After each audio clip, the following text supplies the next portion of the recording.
नमस्कार। ये वीडियो आंकड़ा संग्रहण के बारे में है। इसको बच्चों को कैसे पढ़ाया जाए, देखते हैं। आंकड़ा संग्रहण केवल आंकड़ा के बारे में नहीं है। इसमें शामिल है आंकड़ा संग्रह और आंकड़ा विश्लेषण। आंकड़ा संग्रहण, तो ये क्या है आंकड़ा संग्रहण? तो क्या है ये? तो जो भी अभिलेख हमारे पास हैं, जिसे डेटा कहा जाता है, तो ये डेटा हम कैसे एकत्र करते हैं, विश्लेषण करते हैं और हम उसका कैसे प्रबंधन करते हैं। मतलब निचले वर्गों में, मतलब प्राथमिक स्तर पर, यदि वे अवधारणा को अच्छी तरह से समझते हैं, तो उच्च कक्षाओं में या जब वे वयस्क होते हैं, तो वे इस विश्लेषण की आवश्यकता को स्पष्ट रूप से समझते हैं।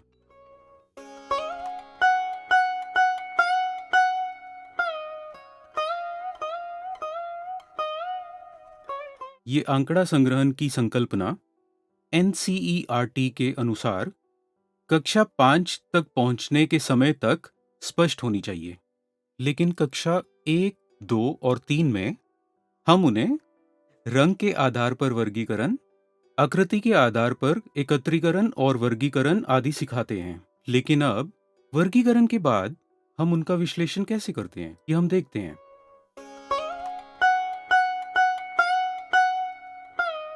इस अवधारणा को सीखने के लिए बच्चे मैथमेटिकल किट से दिए हुए टीएलएम का उपयोग कर सकते हैं।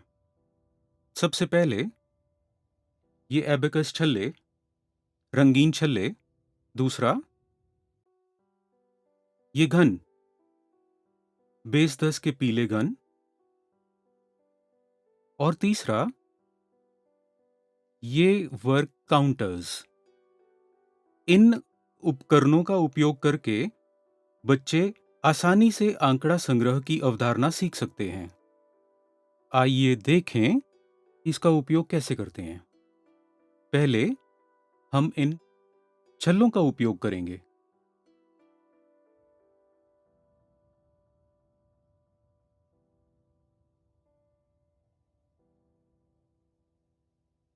आइए हम उन्हें इन 4 बच्चों को देते हैं और काउंटरों को इकट्ठा करने के लिए कहते हैं। हम यहां क्या कर रहे हैं? आंकड़ा संग्रहण। हम रिंग के रंग से यहाँ के रंगों से मेल खाते हैं या हम उन्हें वर्गीकृत करते हैं। हमें एक एक करके लेना है।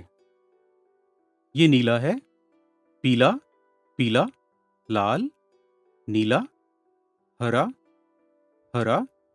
मैं इन्हें रंगों के हिसाब से वर्गीकृत कर रहा हूं। देखते हैं हर विद्यार्थी को कितने मिलते हैं।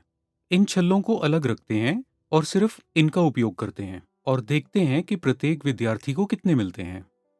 अब अपनी वर्ग रेखा नोटबुक में आइए लिखते हैं कि हर विद्यार्थी को कितने छल्ले मिले हैं।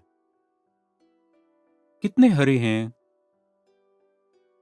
अब हम इनका 5 का समूह बनाते हैं। आप में से कुछ लोगों को ये पता नहीं होगा, लेकिन ये कोई नया सिस्टम नहीं है। ये एक पुराना सिस्टम है। देखते हैं इसका उपयोग कैसे करते हैं।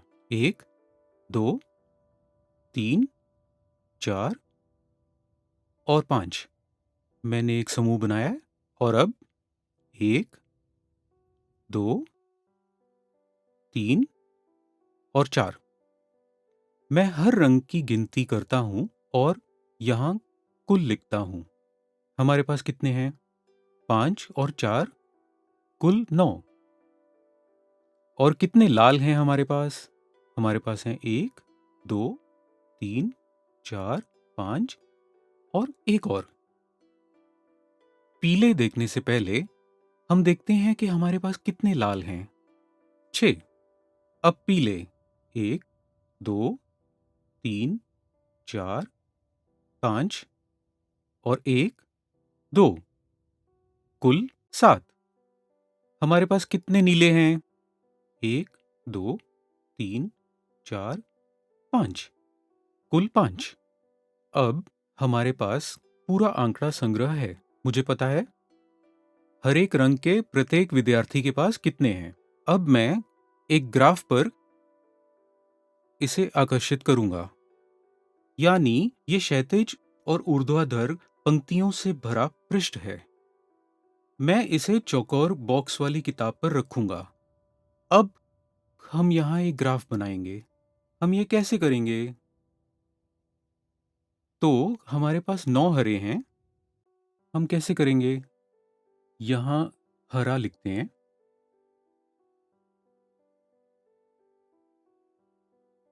और अब हमारे पास 9 हरे हैं। 1 2 3 4 5 6 7 8 9। 1 2 3 4 5 6 7 8 9। और अब हम इस क्षेत्र को रंग देते हैं।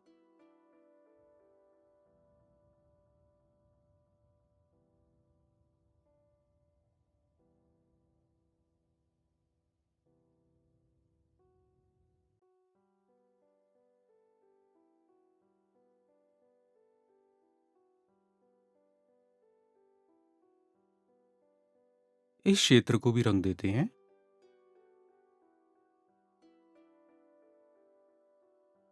अब अगला रंग कौन सा है? वो है पीला। इसे यहां लिख देते हैं। हमारे पास कितने हैं? 1 2 3 4 5 6 7। 1 2 3 4 5 6 7। इस क्षेत्र को भी रंग देते हैं। और अब ये पीला भी रंग दिया। आखिर में हमारे पास बचा है नीला। कितने हैं हमारे पास? 5। 1 2 3 4 5। 1 2 3 4 5। अब इस क्षेत्र को नीले रंग से रंग देते हैं। अब इस ग्राफ को देखते हैं। ये ग्राफ देख के हमें क्या समझ में आता है? कौन सा रंग सबसे ज्यादा दिखाई दे रहा है? बहुत स्पष्ट रूप से दिखाई दे रहा है। इसमें कोई शक नहीं है कि सबसे ज्यादा है हरा। अब इस तालिका को देखो। तालिका के अनुसार भी सबसे अधिक है 9, जो कि है हरा। हमने इसे एक चित्र के माध्यम से, यानी कि एक ग्राफ में दिखाया है। ये एक क्षैतिज ग्राफ है। हम इसे रंग सकते हैं और इसे इस तरह दिखा सकते हैं। तो इस तरह से हम ये कॉलम्स दिखा सकते हैं और अंत में हम वास्तविक संख्या लिख सकते हैं। कुल कितने गण हैं? 9 हरे। लिखो 9। कितने लाल हैं हमारे पास? 6। पीले कितने हैं? हमारे पास हैं 7। और नीले कितने हैं? कुल 5। इस तरह से हम एबेकस रिंग्स का उपयोग करते हैं और सिखाते हैं। अब हम देखते हैं यही संकल्पना पीले गन का उपयोग करके कैसे सिखाते हैं। तो अब हम कुछ पीले गन ले लेते हैं। हरे कॉलम के लिए हमें 9 गन देने हैं। 9। तो 1 2 3 4 5 6 7 8 9। और लाल के लिए 1 2 3 4 5 6। और पीले के लिए 1 2 3 4 5 6 7। और नीले के लिए 1 2 3 4 और 5। अब हम इस तरह से इसे क्यों करते हैं? बच्चों को ये गलत धारणा नहीं मिलनी चाहिए कि ये केवल अलग-अलग रंगीन वस्तुओं से संभव है। तो हम इसे और किस तरह से दिखा सकते हैं? हम इसे ऐसे दिखा सकते हैं। इसे अच्छी तरह से रखते हैं।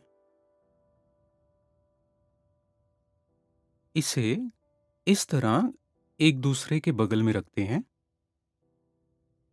निचली रेखा को सामान्य होना चाहिए। आइए देखते हैं कि हर एक को कितने गण मिले। तो ये जो दिखाई दे रहा है, यह एक ऊर्ध्वाधर ग्राफ है। ये यहाँ से दिख रहा है, यहाँ भी हम देख सकते हैं कि किसे सबसे ज्यादा मिला।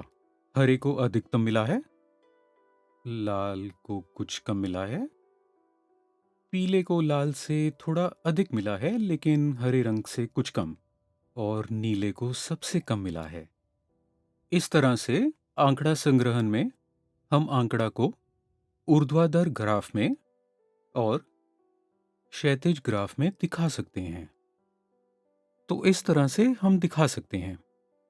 इसी तरह हम वर्ग काउंटरों का उपयोग कर सकते हैं और इसे प्रदर्शित कर सकते हैं। इन्हें पानी में डुबोकर ब्लैकबोर्ड पर चिपका सकते हैं और क्षैतिज ग्राफ बना सकते हैं। यदि हम विभिन्न रंगों का उपयोग करते हैं तो वो आंखों को भाता है। ये हम कैसे करते हैं? नीले के पास कितने थे? नीले के पास 5 थे। उसके बाद था पीला, लाल और हरा। इस तरह से हम क्षैतिज ग्राफ प्रदर्शित करते हैं। हम बच्चों को इसे विभिन्न तरीकों से दिखा सकते हैं। हमारे स्कूल में या हमारी कक्षा में कितने कलम हैं? कितने कलम? कितनों में हरी स्याही है, कितनों में लाल स्याही है? इस तरह के विभिन्न उदाहरण दिए जा सकते हैं। तो होता ये है कि बच्चों के पास कुछ आंकड़े हों, जब भी उनके पास कोई विवरण होता है तो उन्हें पता होगा कि उस आंकड़े को कैसे दिखाना है, ऊर्ध्वाधर या क्षैतिज ग्राफ पर। ये एक प्रकार का सचित्र है, मतलब ये एक दृश्य है। संख्या को जाने बिना हम सिर्फ देखकर ये बता सकते हैं कि हरे रंग में अधिक काउंटर हैं। बस इसे देखकर हम इसका विश्लेषण कर सकते हैं।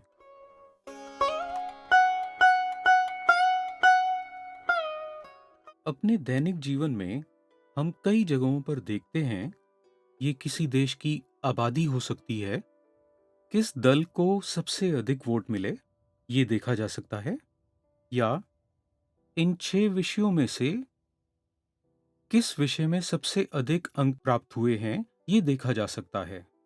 10वीं कक्षा में लड़के और लड़कियां जो अधिक संख्या में उत्तीर्ण हुए वो ऐसे दिखा सकते हैं एक ग्राफ में। तो ऐसे आंकड़ों को हम इस तरह क्षैतिज या ऊर्ध्वाधर ग्राफ में दिखा सकते हैं।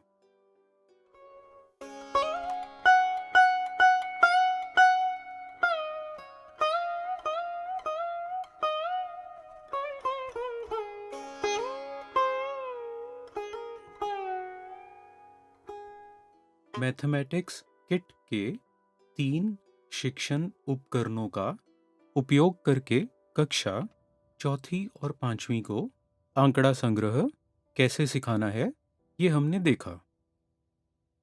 हमें विश्वास है कि शिक्षक और छात्र जरूर लाभान्वित होंगे।